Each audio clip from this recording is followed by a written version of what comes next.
que te llamen por teléfono a las 8 de la mañana y te digan, oye, no puedo, mi hija no ha ido a la escuela en 3 días y tengo pavor de llevarla a la escuela porque qué tal que llegan los reais. ¿Por qué es importante y por qué tenemos que estar hablando de esto ahorita, ¿no? Cuando tú ves las estadísticas de las personas que están en la cárcel, que son de origen migrante, la mayoría de los sentenciados que están en la cárcel están ahí por cuestiones migratorias. Son criminales, pero su crimen fue cruzar la frontera ilegalmente más de una vez. Tú cruzas la frontera más de una vez ilegalmente y ya se considera un crimen federal. Ana González Barrera, 11 años documentando cada deportación en el Pew Research Center. Nos muestra la realidad humana y las cifras de por qué la gente decide emigrar. Quédate porque esta conversación va a descubrir la otra cara de la moneda y te va a mostrar otra perspectiva de por qué la gente decide emigrar. Buenos días, buenas tardes, buenas noches, amigos de Gomstocks. Un gusto saludarlos en un nuevo jueves de podcast. Y hoy está con nosotros alguien que ha visto los últimos sucesos de una manera muy cerca, siendo una experta en migración y de opinión pública, flujos migratorios, específicamente entre México y Estados Unidos. Abrimos el micrófono para Ana González Barrera, pero antes de empezar y meternos de lleno a tu historia, a todos los temas, me gustaría preguntarte, desde tu perspectiva, ¿quién es Ana González Barrera? Ana González Barrera es una migrante mexicana que creció y fue educada en la Ciudad de México y que se vino a Estados Unidos a hacer una maestría y después se quedó trabajando aquí en Estados Unidos. Soy ahora migrante naturalizada estadounidense, así que tengo las dos nacionalidades. Y también he dedicado la mayoría de mi tiempo laboral a investigar los flujos migratorios entre México y Estados Unidos sobre todo, y también las actitudes de los latinos en Estados Unidos sobre cuestiones de toda índole, desde cuestiones migratorias como cuestiones políticas y también cuestiones de identidad racial de los latinos en Estados Unidos. Increíble. Es un placer tener a alguien que ha dedicado más de una década a entender no solo los movimientos, sino también los sueños de millones de personas. Entonces, me gustaría empezar a preguntar ¿por qué te vienes a Estados Unidos? Eh, pues terminando la licenciatura, estuve trabajando como asistente de investigación en el CIDE y ahí la mayoría de los investigadores tenían doctorados, sobre todo en Estados Unidos y algunos en Europa. Y fue ahí que me entró el gusanito de irme de maestría al extranjero en general. Hice algo de investigación y me di cuenta que los mejores programas o los que eran como más completos, más educativos, digamos, de maestría estaban en Canadá, Reino Unido y Estados Unidos. Porque en lugares como, por ejemplo, Francia, eran más como una especie de, pues, como un curso, como un diplomado con cuestiones de investigación tantito y ya, salías. Al año terminas la maestría y punto. Y yo sentía que necesitaba realmente aprender cosas, ir al aula, tomar clases, etcétera. Entonces busqué programas de 2 años. Tuve la fortuna de ganarme la beca Fulbright García Robles, que me cubrió la manutención en Estados Unidos y también me ayudó a hacer las solicitudes a las universidades.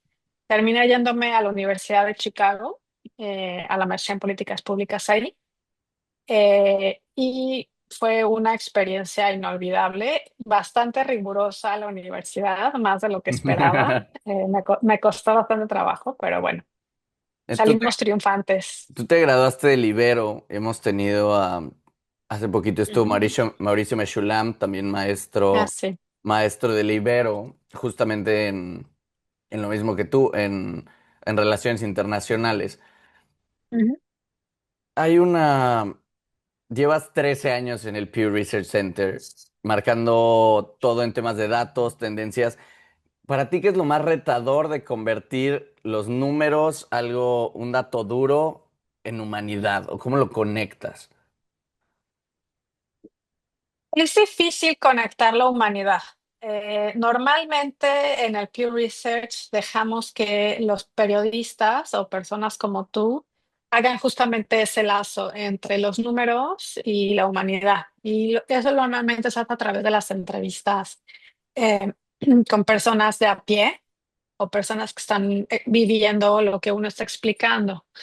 Pero para poder atraer la atención de las personas hacia los datos, lo que sí hacemos es que lo basamos en coyuntura, o sea, buscamos decir por qué es importante y por qué tenemos que estar hablando de esto ahorita, ¿no? Entonces, por ejemplo, en el caso de migración en Estados Unidos, ¿por qué es importante? Porque hay más de 40 millones de personas en Estados Unidos que son migrantes y porque más de 10 millones de ellos son indocumentados. ¿Y por qué ahorita? Porque tenemos un presidente que ha tomado el tema migratorio como uno de los principales objetivos de su presidencia y sobre todo el de expulsar a aquellos sin documentos.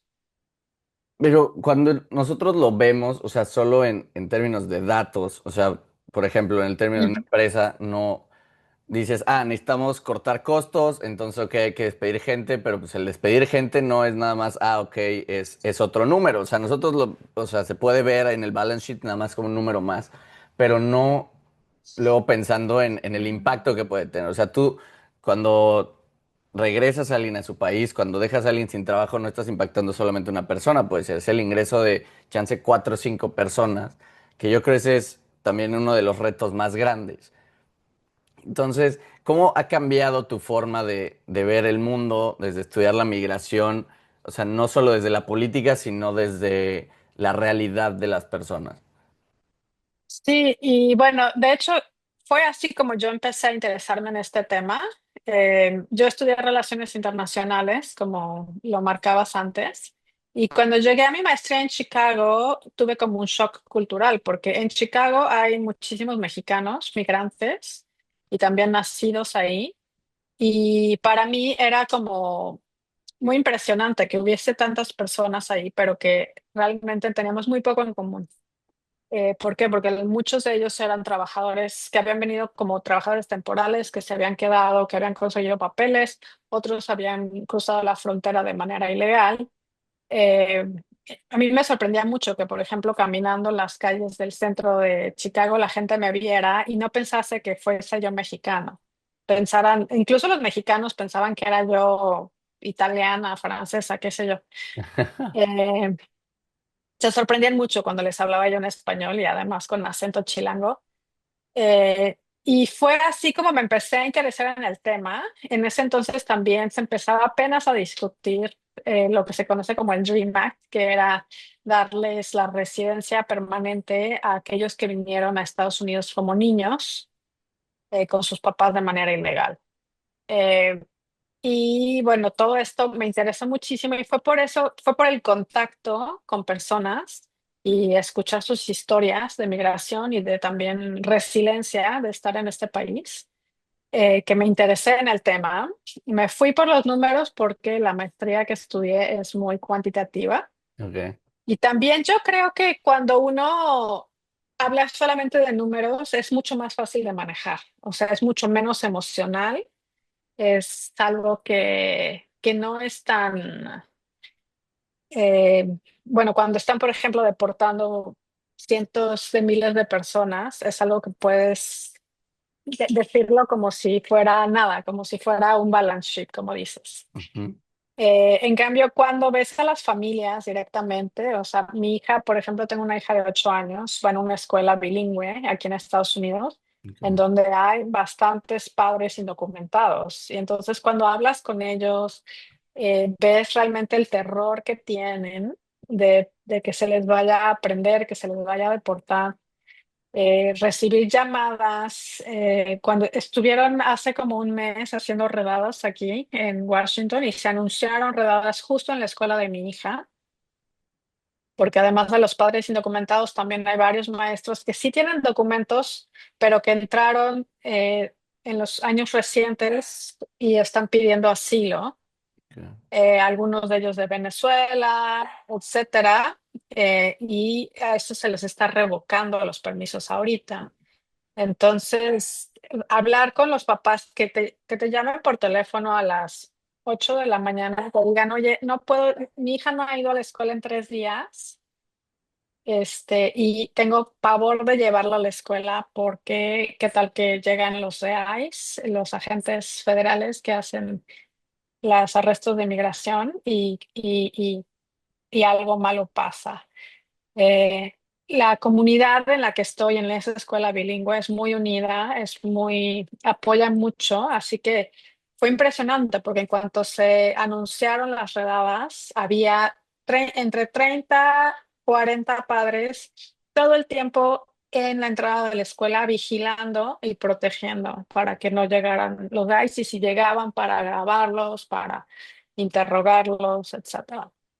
Y fue tanto así que de hecho terminaron dando vuelta, pero no aterrizando, no, nunca llegaron a hacer, nunca se presentaron. O sea, vieron sus vans pasar por la escuela, pero no llegaron No porque había cayeron. realmente una comunidad detrás de las personas protegiendo. O sea, analizando tanto tiempo, tantos años, la migración de mexicanos a Estados Unidos, desde tu perspectiva, ¿crees que el mundo aún no ha entendido este fenómeno? ¿O no entiende Sí, la yo creo. magnitud de, o sea, de lo que está pasando? En el mundo, yo creo que sí, que vimos, por ejemplo, en Europa, por ahí de 2015, que empezó a haber muchísima migración del Medio Oriente hacia allá, huyendo la guerra en Siria, huyendo los estragos de la guerra de Afganistán y Irak. Vimos un gran número de migrantes llegando a Europa y fue la primera vez que Europa realmente enfrentó un flujo alto y rápido de migrantes, algo que es un poco más común aquí en Estados Unidos. Y fue la primera vez que se enfrentó a eso, pero también fue una posición muy difícil porque no estaban acostumbrados a absorber migrantes. Tuvieron que tratar de buscar cómo hacerlo, si abrir las puertas, si cerrarlas, si deportarlos, si absorberlos, etcétera. Hicieron lo mejor que pudieron. Ahorita el flujo migratorio ha bajado, pero yo creo que la gente tanto en Estados Unidos, Canadá, en lugares en donde el flujo ha sido más constante y que son países que se han caracterizado por la migración constante, Abrazarlo. están como más sensibilizados al fenómeno. Pero, por ejemplo, en México también vimos un incremento de flujo migratorio muy grande en los últimos años y la gente le cuesta mucho trabajo hacerse a la idea, ¿no? De ser un país de origen o de tránsito a convertirse en un país que absorbe migración. Es un paso, es algo difícil y yo creo que solamente cuando la gente realmente lo enfrenta cara a cara es algo que lo tiene más presente, aunque también se tiende a demonizar a los migrantes, ¿no? O sea, a través de la historia, y eso está pasando ahorita, se les toma a los migrantes como chivos expiatorios, sobre todo cuando hay una crisis económica, cuando hay cualquier crisis política, se les toma como chivos expiatorios, se les culpa de todo, se les pone un blanco, una diana, y se les ataca para ganar puntos políticos, para distraer la atención. Y eso es algo que hemos visto aquí en Estados Unidos con esta administración. ¿Cuál has visto tú que sea como algún común denominador de la gente al migrar? O sea buscar nuevas oportunidades y mejores oportunidades o que sea una salida, chance de algún problema que están viviendo en su país. Porque no, o sea, lo has visto muy cerca del nuestro, de México, pero también Ujú. los que llegan a México, México es, o sea, es la punta del iceberg. Viene gente de toda Latinoamérica haciendo un camino enorme para llegar al final a Estados Unidos.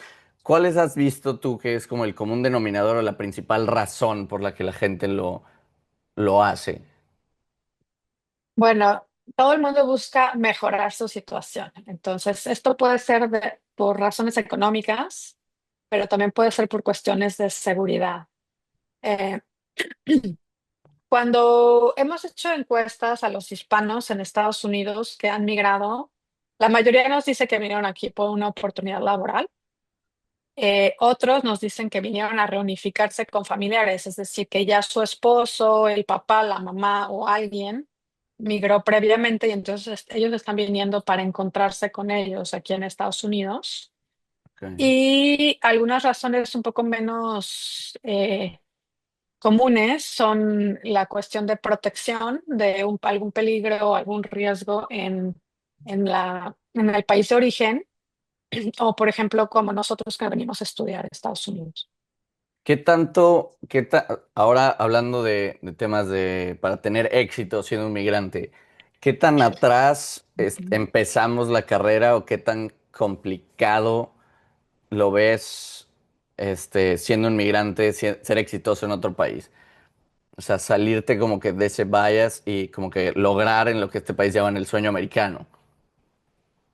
Yo creo que depende mucho del país receptor. En el caso de México, perdón, de Estados Unidos, es un país que se formó con migrantes, que sí da muchas oportunidades a los migrantes, pero que va a depender mucho de algunas cosas, ¿no? Que uno, lo primero es que hables el idioma y que lo hables bien. Mientras no hables bien el idioma, va a ser mucho más difícil ser exitoso. Lo segundo es, obviamente, que tengas papeles.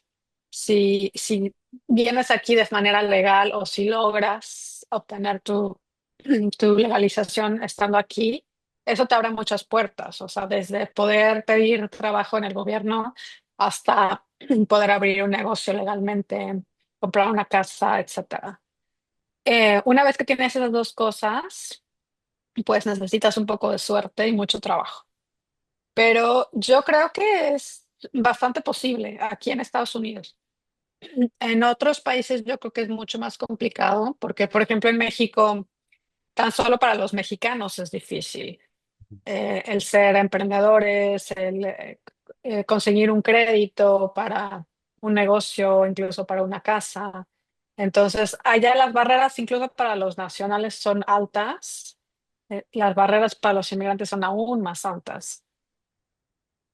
Ahora, eres una líder de opinión con toda la experiencia que tienes.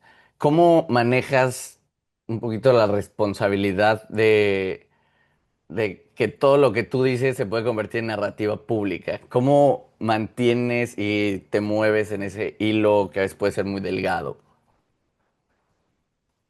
Am, con bastante práctica. Eh, Llevo ya bastantes años hablando de estas cuestiones y sé, por ejemplo, que debo evitar hacer ciertas generalizaciones que se pueden tomar fuera de contexto. También, personalmente, no soy partidista. Bueno, soy pro migrante, pero no partidista. Entonces, procuro no hacer juicios de valor o criticar a un partido u otro, aunque obviamente sí critico alguna política u otra, pero no es que solamente un partido esté haciendo las cosas mal. Cuando estuvieron los demócratas en el poder también estaban haciendo las cosas, había bastante campo para mejorar las cosas, digamos. Hay, hay una cosa que o sea, he estado leyendo, que es el éxito migratorio, que puede ser muchas cosas. Por ejemplo, el otro día conocí a alguien que su abuelo, su única meta era hacer a toda su familia americana, ellos viniendo de México, que al final del día lo logró. Y ahorita, o sea, el que conocí es graduado de Cornell y luego creo que de UCLA. O sea, al final su abuelo logró eso en lo que diría es éxito migratorio. Pero quiero saber cómo deberíamos ahora, en el contexto actual, redefinir un poquito el éxito en la migración en general, no solo de México a Estados Unidos. Pues yo creo que el éxito lo debe definir cada persona basado en sus objetivos personales y en lo que les parece importante, ¿no? Para algunas personas el éxito es ser millonario, para otras personas es solamente tener una vida estable, para otras tal vez sea tener una familia, o solamente ser feliz en esta vida. En tus estudios, me- ¿cuál es la mayor paradoja que has tenido sobre la identidad mexicana? ¿Qué es si la paradoja más grande que has descubierto sobre la identidad mexicana? No estoy segura de que he descubierto alguna paradoja de identidad, pero por ejemplo, hubo un estudio que conozco de la Universidad de Michigan, en donde se hizo una encuesta a migrantes mexicanos en Chicago y a personas que estudiaban en una universidad privada en México, en donde se les mostraba fotos de personas que podrían ser candidatos políticos y por quién ellos mostraban mayor afinidad. Y era un experimento, entonces se les mostraba básicamente la cara de alguien con unas facciones muy estándares y solamente se les cambiaba el tono de piel. Okay. Los resultados fueron que los estudiantes en México de la universidad privada seleccionaban o confiaban más en los candidatos de tez más clara. Y los migrantes en Chicago, de origen mexicano, confiaban más en aquellos con tez más oscura. Entonces, eso me parece algo como sorprendente, ¿eh? Yo no creo que es una paradoja, pero es interesante que esto cambia, que la confianza, que en Estados Unidos las minorías quieren ver a alguien que les represente racialmente como líder, quieren ver, realmente buscan esa conexión y en México está como ya determinado o digamos completamente absorbido la identidad de que los líderes o la cúpula en México tengan, sean más blancos, tengan identidades raciales más blancas. Qué chistoso. O sea, nunca me lo hubiera imaginado. ¿Quiénes eran los que estaban o sea, como que decidiendo quiénes eran? ¿Era una universidad privada en México y una universidad pública en Estados Unidos? ¿Cómo era? No, en Estados Unidos eran personas de a pie que eran inmigrantes mexicanos. Ok. Entonces también probablemente los del cuestionario en Estados Unidos fuesen de tez más oscura, posiblemente, pero no necesariamente. ¿Cómo has visto tú el papel de las mujeres en la historia migratoria entre México y Estados Unidos?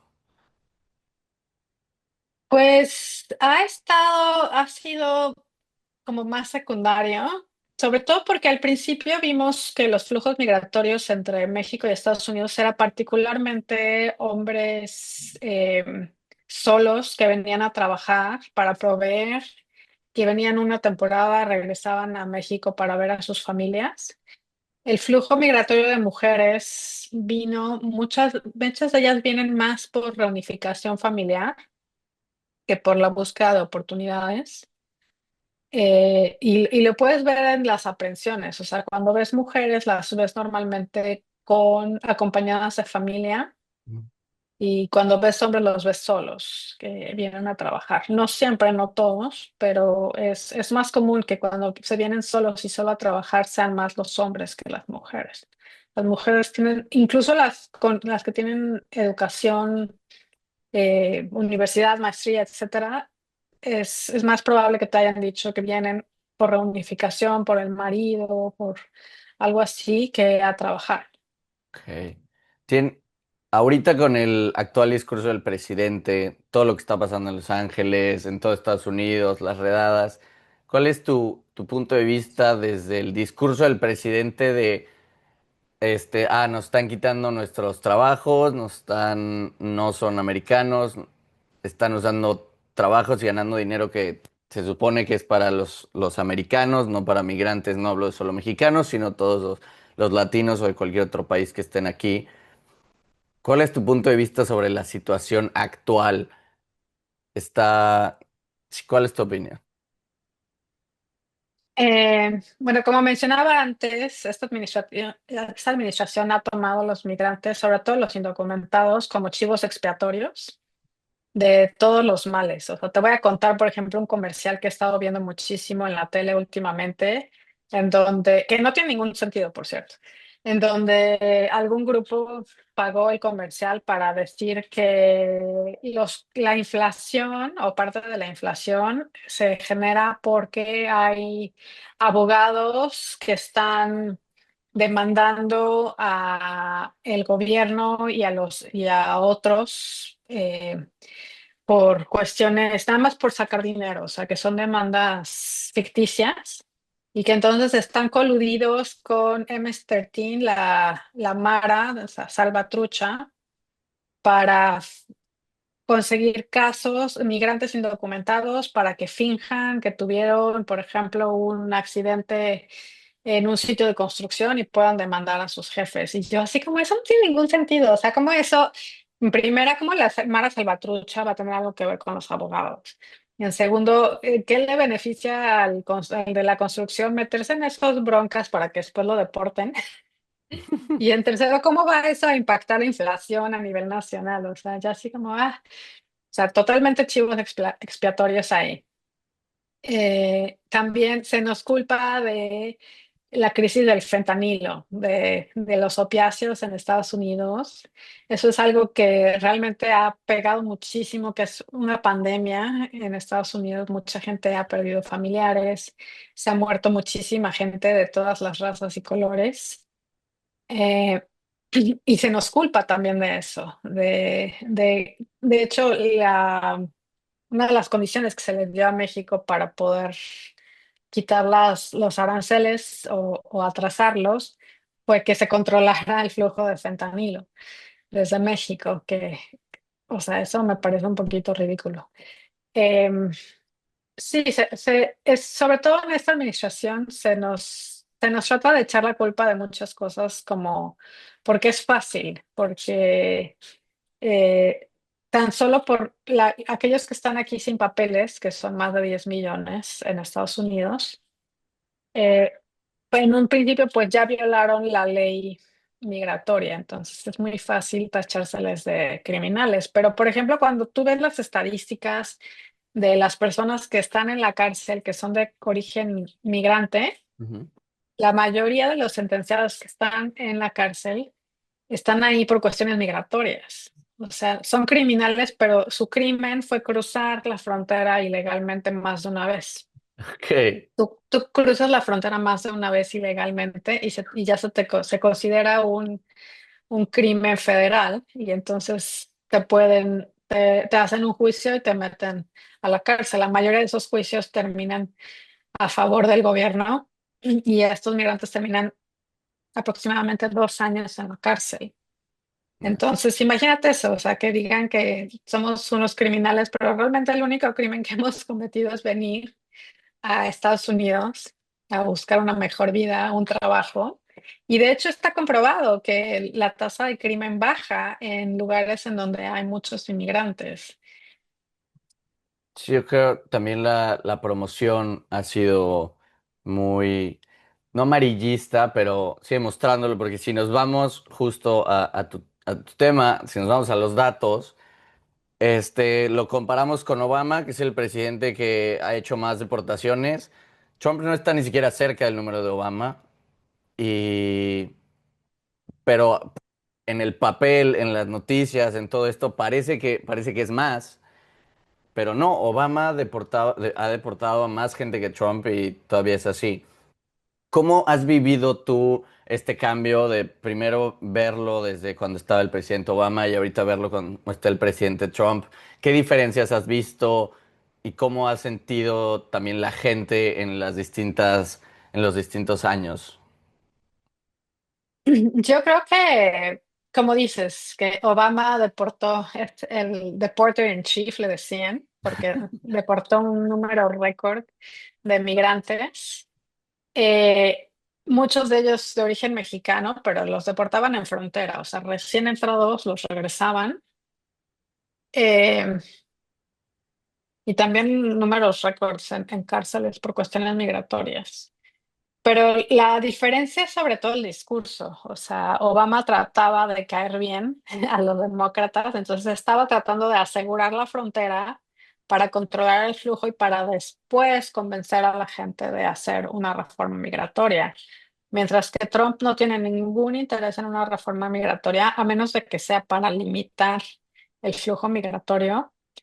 Y su retórica se basa totalmente en culpar a los migrantes de todos los males de Estados Unidos y tratar de demostrar acciones favorables a su administración al, al mandar a la Guardia Nacional a Los Ángeles, por ejemplo, al mandar a los agentes federales a hacer redadas en escuelas, en lugares donde antes no se hacían redadas, que se consideraban santuario, Ujú. y también en ponerse, o sea, incluso el quitarles a Harvard y a otras universidades la posibilidad de tener estudiantes internacionales. Eso ya a mí me parece, por ejemplo, el extremo.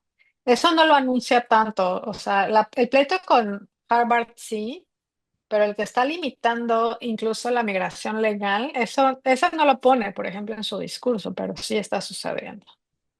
Justo platicando de esto, de lo de Harvard, creo que también fue a Yale o a Columbia, que les quitaron todo el dinero que tenían, aparte de lo de los taxes.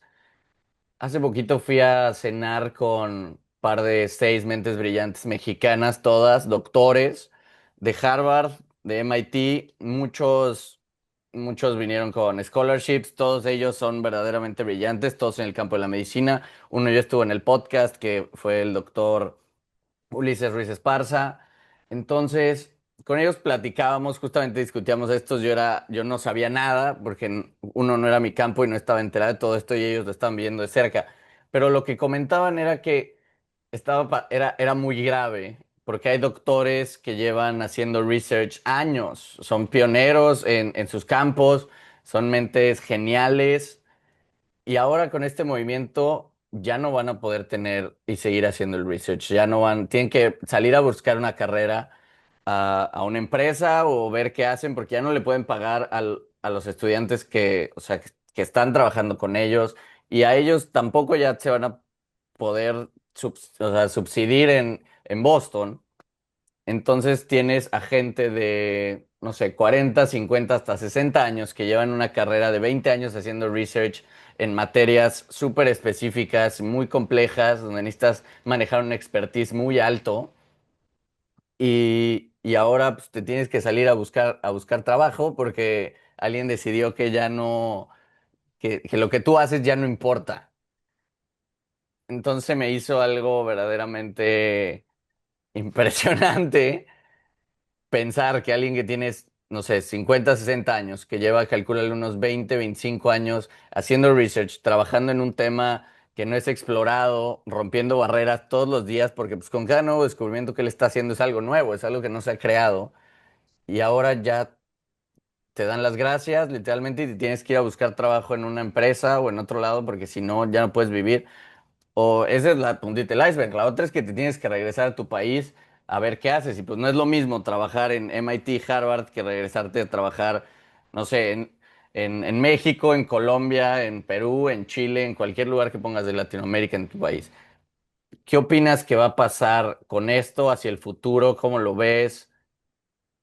Y en especial, por ejemplo, en Boston, no sé, somos de 600,000, 800,000 habitantes, entre la mitad y dos tercios de la población son estudiantes y la mayoría son internacionales. Es muy raro el nativo de Boston que sigue aquí. Sí. Yo espero que sobre todo el ataque a los estudiantes internacionales va a parar, porque sí tiene un efecto muy negativo y se le ha criticado bastante. ese movimiento a Trump y creo que lo estaba ya moderando un poco. Eh, el problema de los investigadores es el que veo más difícil, porque como uno de los objetivos es reducir el gasto y reducir al gobierno federal, eso yo creo que se va a moderar, pero no creo que retroceda. Eh, Tú hablas, por ejemplo, del caso de estos médicos, pero hay una cantidad de gente perdiendo empleos a diestra y siniestra de esto. No nada más gente que trabajaba en gobierno federal, pero hay mucha gente cuyos trabajos dependían de un contrato como con gobierno federal. Entonces, eso yo es algo que me ocupa y me preocupa, que ha afectado a gente muy cercana a mí y que no le veo que vaya a resolverse en el futuro cercano. Yo creo que hasta que salga Trump van a echar eso para atrás. O sea, yo creo que los despidos van a, como dicen, bottom out, van a tocar fondo, pero no veo que vayan a abrir contrataciones en el futuro cercano. O sea, tal vez en un par de años, cuando realmente se den cuenta que lo necesiten. Pero Trump ha demostrado, incluso en su administración anterior, ha demostrado que realmente le da muy poca prioridad al gobierno. O sea, que digamos que el objetivo, además de tratar de reducirlo, es como desmantelarlo y que deje de funcionar. Porque eso ya pasó cuando estuvo en su primera administración hace 8 años. eh, no, hace 8 años, hace 4 años. eh, Trató de desmantelar las agencias, las dejó muy entorpecidas. Pues también cerró contrataciones, aunque no totalmente, pero las redujo y no hizo los despidos que hizo ahora. Pero sí se entorpeció muchísimo, o sea, porque las designaciones, cuando pones a personas en puestos de poder en el gobierno que no tienen ninguna experiencia en eso, o que, por ejemplo, en el caso del secretario de salud en Estados Unidos, que es contra antivacunas, vacunas, realmente es como desmantelar y entorpecer esas agencias. O sea, es un poquito, y es algo que va a tener un efecto no nada más ahorita en esos 4 años, sino a futuro, porque de aquí a que levantas esas estructuras, que las vuelves a reconstruir, las vuelves a calibrar, va a tardar. Y ahorita, toda esta gente que va a perder sus empleos por el gobierno federal, que ya no va a tener estos contratos, ¿qué va a pasar con ellos? A dónde se van a ir ahora? ¿A dónde van a migrar? ¿Qué va a pasar con ellos? Sí, para los migrantes es bastante difícil. O sea, los que tengan ciudadanía, pues pueden buscar moverse a otras industrias y los que no, pues tienen que salir. O sea, te voy a contar el caso de mi mejor amigo que trabajaba en una organización de investigación. Eh, Ellos hacían muchísima evaluación de impacto para programas internacionales, pero sobre todo el mayor cliente era la agencia de ayuda humanitaria estadounidense, USAID, que fue lo primero que Trump canceló, la cerró, la desmanteló y se deshizo de todos los contratos. Entonces, donde está trabajando o estaba trabajando mi amigo, inmediatamente mandó a todo el mundo a medio tiempo, después empezaron a recortar personal, después los dejaron como flotantes, nada más pagándoles las horas que trabajaban, el mínimo, y ahorita bajándoles el sueldo por 60%. O sea, imagínate. Eh, el caso particular de mi amigo, él estaba con un permiso de trabajo temporal para personas con altas calificaciones y para él esto significaba perder su estatus migratorio y es alguien que ha estado en este país por más de 10 años, que toda su experiencia, que tiene una maestría, un doctorado en Estados Unidos, cuya mayoría de experiencia laboral ha sido aquí en Estados Unidos. y que se iba a quedar sin estatus migratorio y tenía que salir de Estados Unidos a los 2 meses. O sea, ¿qué terminó haciendo? Terminó casándose Ok. con la persona con la que tenía un noviazgo de 1 año y que le dijo, "Oh, pues ya nos casamos porque te van a te van a correr". Y ahora qué está haciendo, pues buscando otro trabajo fuera, pero está difícil. O sea, hay muchísima gente buscando empleos ahorita, sobre todo calificados. La competencia es muy ardua y hay muy pocos empleos. O sea, yo estoy ahorita de consultora independiente, pero estoy siempre echándole un ojo al mercado laboral. Y te puedo decir que las 10 empresas en las que siempre buscaba yo puestos Ujú. no están contratando. O sea, están corriendo y no hay, no, o sea, se abrirá un puesto cada 2 meses, cuando antes había 10 puestos abiertos todo el tiempo. Wow. Yo lo he visto desde toda la gente que se graduó de college. Nadie está encontrando. O sea, es un tema. Claro. Todo el mundo está jugando en el hilo de su permiso, de los 3 meses, de qué hago, me regreso y varios pues, sí han tenido que hacer una vuelta forzosa a su país porque no es que no tengan talento, o sea, es gente graduada de Northeastern, de Boston College, de Boston University, de Harvard, de MIT, que, que simplemente no encuentran. Ahora hablando justo de mejorar los temas migratorios, hace no mucho en Harvard, la opinión en conjunto fue muy clara.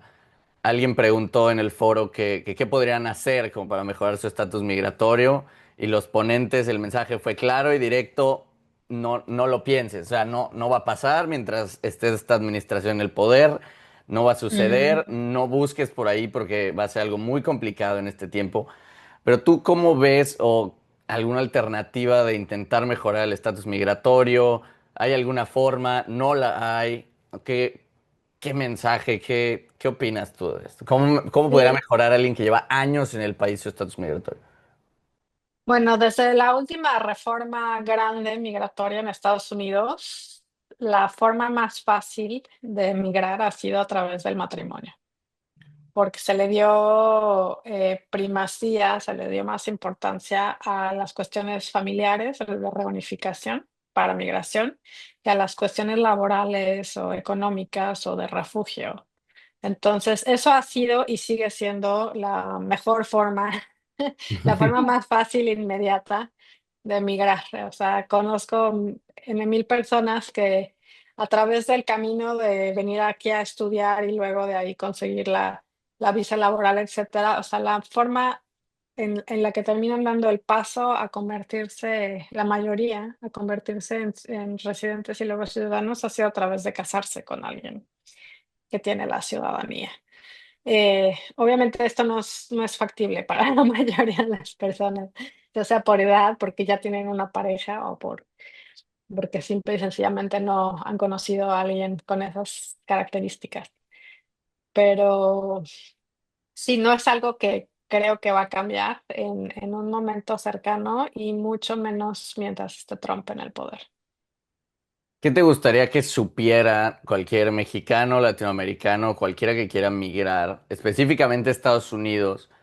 ¿Qué te gustaría que supieran antes de migrar hoy? Ah, yo creo que supieran que que siempre ha sido muy difícil, no nada más el llegar aquí, pero el mantenerse aquí, que no es tan fácil como lo pintan y que ahorita la situación lo está haciendo mucho más difícil, que incluso en cuestión emocional y mental, es realmente pesado y difícil de hacerlo. Y alguna vez escuché a una experta decir, yo no sé por qué los mexicanos se van a Estados Unidos cuando Europa tiene todo, ¿no? Europa te ofrece seguro médico gratuito, pensiones, tarara. eh, es mucho más indulgente con los indocumentados, los regulariza, sobre todo en España se hacen regularizaciones de migrantes cada tanto, etcétera. Entonces, yo creo que es también un momento en donde deben de buscar otros rumbos, de buscar otros destinos, no nada más concentrarse en Estados Unidos. Para la gente que tiene la cuestión de reunificación familiar, pues es solo aquí, pero la gente como nosotros que venimos a estudiar, hay muchos otros países a donde ir y donde poder después hacer una vida y una carrera es probablemente más fácil que aquí. Mencionas y sabemos que siempre ha sido complicado migrar a Estados Unidos. ¿Crees que sigue siendo igual de valioso, de remunerado? ¿Crees que siga valiendo la pena migrar a Estados Unidos hoy en día? Yo creo que sí, yo creo que sí. O sea, te contaba yo que me regresé a México un par de años después de mi maestría. A mí me sorprendió, o sea, la forma en que se valoraba el, el título de maestría que obtuve en Estados Unidos. Me abrió muchísimas puertas. Tuve un trabajo en donde me contrataron solo por haber hecho la maestría que hice, sin conocerme ni nada, y decir, ah, estudiaste esta maestría en esta universidad, no, seguro eres buenísima. Eh, es algo que se valoraba mucho y yo creo que se sigue valorando y seguirá valorando. Entonces, sí es una apuesta buena el seguir viniendo acá, sobre todo para los estudios. Si te piensas regresar a tu país, pero si te quieres quedar aquí, por ahora está muy difícil. Siempre ha sido difícil, pero está mucho más difícil. 100%. Yo todavía lo veo, o sea, lo veo con muchas oportunidades, independientemente de lo difícil que es, siento que es también bastante rewarding y si, o sea, si sabes aprovechar todo lo que este país tiene para ofrecer en muchos sentidos. ¿Qué puede, esto ya va de tu perfil como investigadora, qué puede aprender alguien en otra industria o alguien normal sobre alguien que hace lo que tú haces? Ah. Bueno, yo creo que la mayoría de las personas con las que hablo les sirve para informarse de los datos, de las tendencias, de la opinión pública. También es otra cosa que pasa es que mucha gente ni siquiera se había enterado antes de hablar conmigo que se puede hacer una carrera de esto, que puede servir de hacer encuestas y de ver estadísticas y cuestiones demográficas. Eh, ¿Qué más? Bueno, pues también yo creo que mucha gente ve un camino, ¿no? Una ruta que algunos ni siquiera habían pensado que existía, ¿no? O sea, por ejemplo, en mi familia, yo soy la única que ha salido de México a Estados Unidos a hacer una maestría con las becas, etcétera. Entonces, tan solo en mi familia fue así como, ah, mira, es que a mí ni siquiera me había ocurrido buscar las becas, ¿no? Y yo, pues sí. Entonces, esa es la otra, es como en cierto sentido abrir brecha e iluminar el camino. De todo lo que tú has hecho de todos estos años de camino, ¿qué has tenido que dejar atrás tú para llegar al punto y tener la carrera que tienes hoy? Pues a mi familia, dejé a toda mi familia en México. Cuando me vine, a la mayoría de mis amigos, digo, los sigo whatsappeando de vez en cuando, viendo por medios sociales, pero no es lo mismo. Yo creo que eso es lo que más extraño y fue lo que fue. En un principio no lo medí tanto, no lo puse tanto en la balanza, como que no lo sentí, vi solamente como las oportunidades acá. Para mí es una cultura mucho más, que resuena más con mis valores, sobre todo siendo una mujer eh, que trabaja. En México hay muchas limitaciones todavía, porque todavía la cultura del machismo es muy prevalente, incluso en sector privado, en empresas. Entonces, para mí venir aquí no lo pensé dos veces, pero ya estando aquí y veo todas las conexiones, o sea, el dejar a la familia atrás, sí, pues mi mamá viene una vez por año, yo voy a México una o dos veces por año, pero bueno, o sea, esa parte es difícil, no tener a la familia, tener, no tener a los amigos de toda la vida. Mil gracias. Pues, estimada Ana, vamos a empezar a cerrar para algunas preguntas. No quiero robarte más de tu tiempo. ¿Qué es lo que le dirías justamente a Ana de hace 10 años, antes de empezar este camino, todavía estando en México, graduándose de Libero? Si pudieras sentarte con ella, ¿qué le dirías? Ah, bueno, yo creo que la vida me llevó por caminos que yo no esperaba, que no había yo ni siquiera vislumbrado, y sin embargo se fueron apareciendo.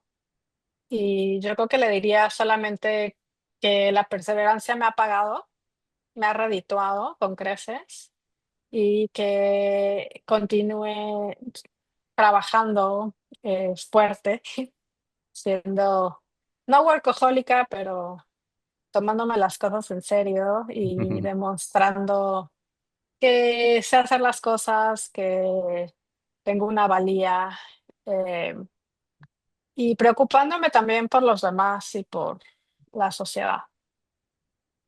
¿Qué, cómo te gustaría a ti, Ana González Barrera, ser recordada?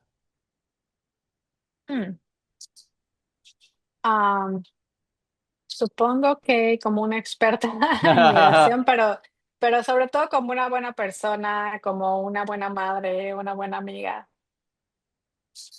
Al final, justamente ahorita en el momento que estamos pasando, todo lo que está pasando en todos lados, lo platicamos durante todo el podcast, no solo en Los Ángeles, sino en todo Estados Unidos. ¿Qué mensaje le dejarías a todos los hombres, las mujeres, los jóvenes que no solo, que quieren, que están pensando en migrar a otro país? ¿Qué sería el mensaje que les dirías, en especial que están pensando en migrar a Estados Unidos? Pues que vale la pena, pero que se preparen, ¿no? Que busquen la forma de venirse con las mayores credenciales posibles a en una situación legal y en donde puedan realmente eh, beneficiarse de lo que hicieron, vayan a quedarse en el país o no. O sea, es algo que les vaya a redituar a futuro porque es una inversión. eh, que también tengan presente las cosas que van a dejar atrás, las puertas que van a cerrar ellos mismos, pero que lo hagan, lo pongan en contrapeso con todas las que se van a abrir y todo lo que viene por delante. Increíble. Pues Ana, mil gracias. Vamos a pasar a la última pregunta. Esta viene en un sobre que nosotros hacemos. Y esta pregunta se va pasando de invitado a invitado. Todos ellos van dejando una pregunta ciegas. Nadie sabe a quién se la manda. Y luego Mm. te va a tocar a ti hacer lo propio para el siguiente invitado. Entonces, esta yo no la veo hasta que llega la hora de grabar. Normalmente me la esconden o la mandan un correo que yo nunca abro. Entonces, te voy a decir, esta viene de Rodrigo Martínez Reuter. Él es graduado del ITAM y luego hizo maestría en Harvard. Y las preguntas pueden ser de cualquier cosa. Entonces, Rodrigo Martínez Reuter pregunta, ¿qué libro crees que todos los jóvenes emprendedores deberían de leer? Pues no tengo idea porque no soy emprendedora, eh, ni me dedico a cuestiones de empresas, pero ¿qué podría ser? No sé, tal O qué vez, libro crees que cualquier joven tiene que leer? no sé si tal vez Economía y Sociedad de Max Weber o algo de Platón o Aristóteles, qué sé yo, no tengo idea. Pues Ana, Eh, muchísimas gracias. No te robamos más tu tiempo. De verdad, muchas gracias por venir y compartirnos, desplegar un poco de tu expertise de todos estos años. Es un honor que mujeres, gente como tú, estén justo dando el ejemplo y rompiendo barreras en distintas industrias. Muchísimas gracias por compartir un ratito de tu día hoy con nosotros. y que esto impacte y ayude a muchos más migrantes, en especial en la situación que estamos viendo hoy en Estados Unidos. Te dando un abrazo. ¿Quieres agregar algo más para cerrar? Nada más. Muchas gracias por la Muchas gracias. invitación y la entrevista. No, hombre, a ti. Muchas gracias a todos por acompañarnos, por llegar hasta acá. Les mandamos un abrazo y como siempre, inspiren y déjense inspirar allá afuera. Nos vemos el siguiente jueves.